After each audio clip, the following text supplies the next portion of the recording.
Assalamualaikum warahmatullahi wabarakatuh.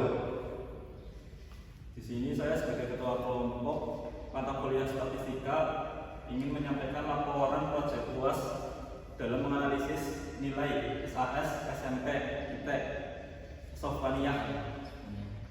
Saya sebagai ketua kelompok Muhammad Ali Al-Sidi dan saya Muhammad Hanif Aliuddin.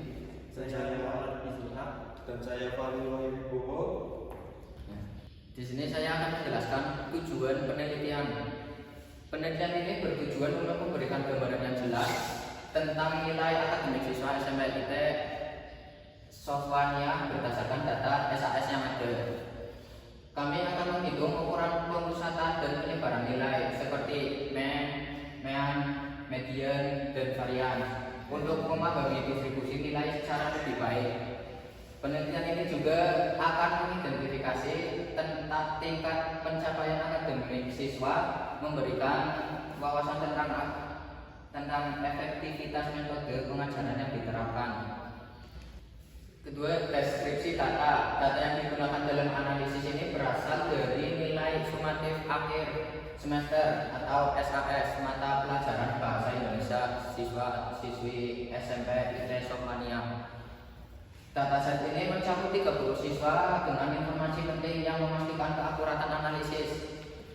Variabel yang dianalisis meliputi NISN, nama lengkap, dan nilai SAS yang berkisar antara 0 hingga 100. Dengan data ini telah dipastikan bersih dan konsisten, memberikan gambaran yang jelas mengenai pencapaian akademik siswa. Nilai SAS berfungsi sebagai indikator pemahaman siswa terhadap materi pelajaran yang diajarkan. Dalam penelitian ini, kami akan mengeksplorasi lebih dalam mengenai faktor-faktor yang memengaruhi hasil nilai, termasuk metode pengajaran dan kondisi ujian yang dihadapi siswa. Dengan memahami pola nilai, kita dapat mengidentifikasi area yang perlu diperbaiki dan mencari solusi untuk meningkatkan kualitas pembelajaran di masa depan. Pemanfaatan data ini sangat penting untuk evaluasi akademik yang berkelanjutan. Dan ini sebagai contohnya ada atas nama Ahmad Farhan Al-Ghadiri, nilai SAS 91 dan selanjutnya begitu. Yang ketiga, metodologi analisis. Statistik deskripsi dalam penelitian. Statistik deskripsi digunakan untuk menyediakan data secara ringkas dan jelas, termasuk perhitungan mean, median, modus, varian, dan standar deviasi dari nilai siswa. Visualisasi data untuk pemahaman lebih baik. Visualisasi data melalui grafik dan diagram membantu dalam menganalisis distribusi nilai dan memudahkan identifikasi pola yang muncul dari data yang ada. Statistik deskriptif. Yang pertama, mean. Rata-rata nilai siswa adalah 85,87, menunjukkan tingkat pemahaman materi yang baik di kalangan siswa. Yang kedua, modus, menunjukkan mayoritas siswa atau siswi menilainya berada di sekitar 87. Yang ketiga, median. Median nilai siswa adalah 86 yang mengindikasikan distribusi nilai yang simetris dan stabil di kelas. Standar deviasi itu 3,66 yang berarti variasi nilai antar siswa cukup homogen dan sebagian besar nilai berada dalam rentang 82,21 sampai 89,53 atau sekitar min kurang lebih 1 standar deviasi.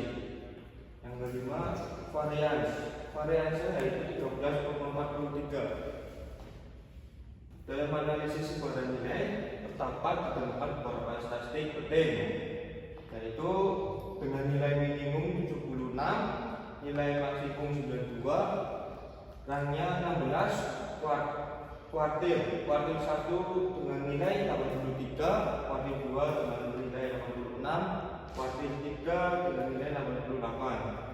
PQM-nya sama dengan 5. Gambaran ini menunjukkan variasi dalam hasil akademik siswa. Berikut adalah visualisasi data yang kita dapat dari data SMPTN IT Soflania, di mana ini ada histogram di angka minimum 76 dan angka maksimum 92. Terus ada lagi box plot yang menunjukkan nilai minimum, nilai maksimum. Ini ada kuartil 1, median, dan kuartil 2 yang didapat dari hasil mencari data yang sudah dijelaskan Mas Fakri tadi. Analisis probabilitas distribusi homogen dengan rata-rata turunan. Distribusi nilai siswa mengikuti pola normal dengan rata-rata nilai 86 dan standar deviasi 3,66, memperlihatkan konsistensi dalam pencapaian akademik siswa.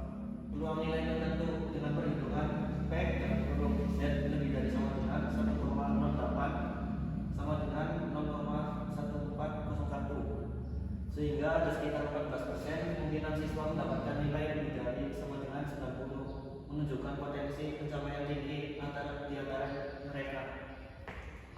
Interpretasi hasil. Analisis hasil nilai siswa SMPTN Soflania. Sebagian besar siswa menunjukkan nilai di sekitar rata-rata dengan distribusi nilai yang mendekati normal. Hal ini mengindikasikan konsistensi dalam pemahaman materi yang telah diajarkan selama 1 semester. Kesimpulan, rata-rata nilai siswa menunjukkan bahwa mereka mendapatkan hasil yang baik, mencerminkan pemahaman yang kuat terhadap materi yang diajarkan selama 1 semester. Hasil analisis menunjukkan distribusi homogen, menandakan bahwa sebagian besar siswa memperoleh hasil yang tidak terlalu berbeda dengan sedikit outlier di kategori tinggi. Keterbatasan yang dihadapi dalam penelitian ini meliputi 1. Data terbatas hanya dari 30 siswa. 2. Analisis berfokus pada satu mata pelajaran, yaitu bahasa Indonesia. 3. Tidak mempertimbangkan faktor-faktor lain seperti motivasi belajar, dan metode pengajaran. Sekian presentasi dari kelompok kami, kurang lebihnya mohon maaf. Kami ucapkan terima kasih. Wassalamualaikum warahmatullahi wabarakatuh.